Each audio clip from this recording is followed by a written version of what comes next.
কাজের মেয়েটার নাম ঝুমি, মাঝবয়সী একজন মহিলা।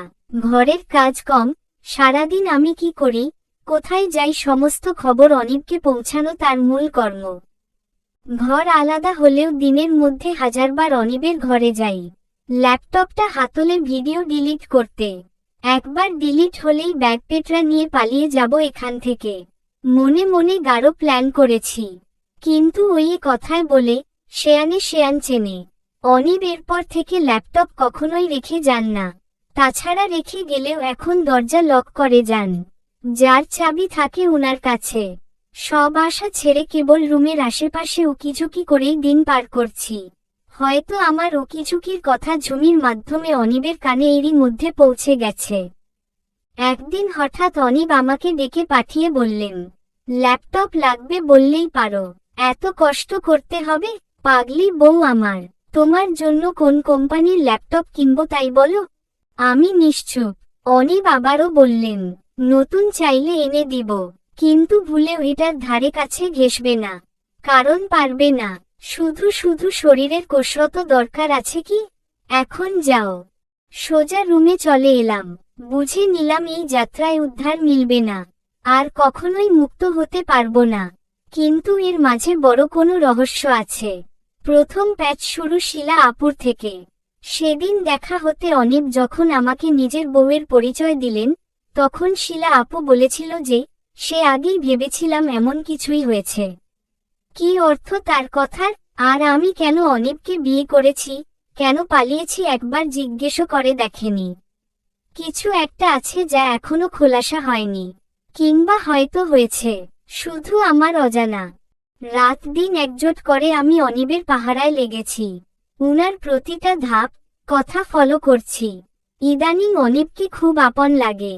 কেন লাগে বলতে পারি না, হয়তো ঠুনকো সংসারে সত্যিই মন বসে গেছে, তাই ঘৃণার মানুষকেও ভালো লাগতে শুরু করেছে।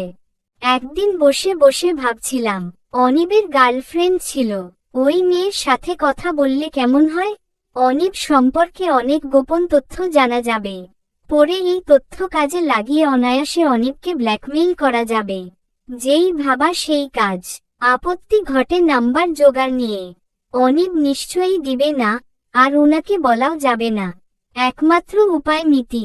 দিতির বয়স ভারী হওয়ায় ওর পেট থেকে কিছু বেরোবে না। একদিন সকালে সোজা চলে গেলাম শাশুড়ির বাড়ি। ভাগ্য সহায় হওয়ায় বাসায় কেবল মিতি একা। শাশুড়ি মা দিতিকে নিয়ে কোচিং গেছে।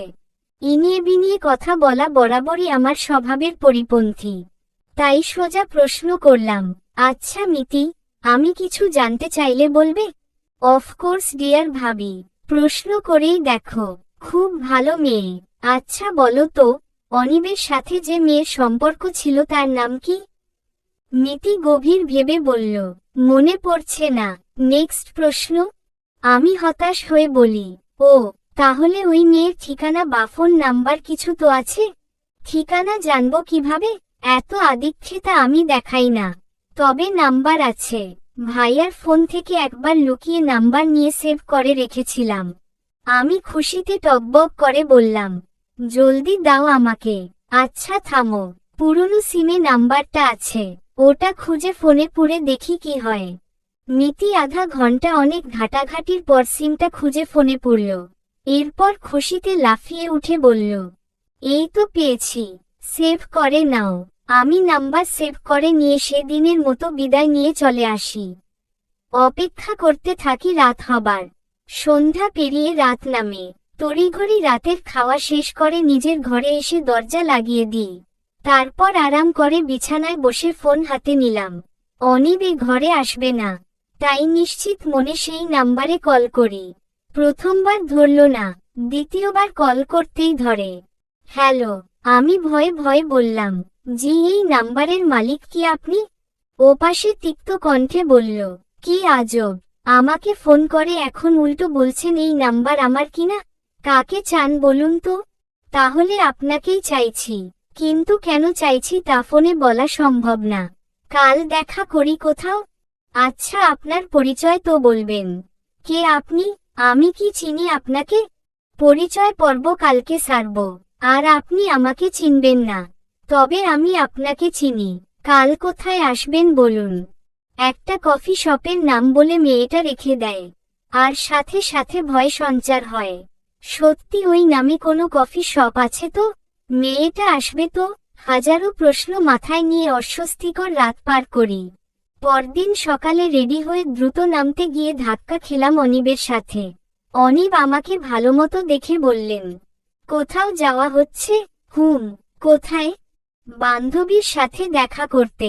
তড়িৎ উত্তর আমার। এতদিন কোনো বান্ধবী ছিল না। নতুন ফোন কিনে দিতেই সব উদয় হলো।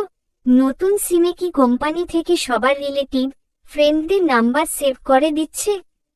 কি আজব প্রশ্ন। সিম কোম্পানি আমার রিলেটিভ, ফ্রেন্ড চিনবে কোত্থেকে? আমার মাথায় সবার নাম্বার সেভ থাকে বুঝলেন। যাও, কিন্তু ছেলে ঘটিত কোনো কিছু হলে আস্ত রাখবো না।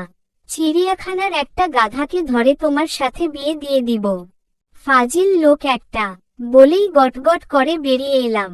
রাস্তায় নেমে অটো নিয়ে গন্তব্যে পৌঁছে গেলাম। সামনে তাকিয়ে দেখি কফি শপের নাম ঠিক আছে। তাহলে ভুল ঠিকানা দেয়নি মেয়েটা। আমি দরজা ঠেলে শপে ঢুকে পড়ি। বুক দুরুদুরু করছে। কোন মেয়ে চিনব কিভাবে? ফোন করতে হবে। ফোনটা হাতে নিয়ে মেয়েটার নাম্বার ডায়াল করি। ঠিক তখনই পেছনে থেকে কেউ বলল, আপনি আমায় খুঁজছেন বোধ হয়। গতকাল ফোন করেছিলেন? আমি চমকিত চিত্তে পেছনে ফিরে তাকাই। চলবে।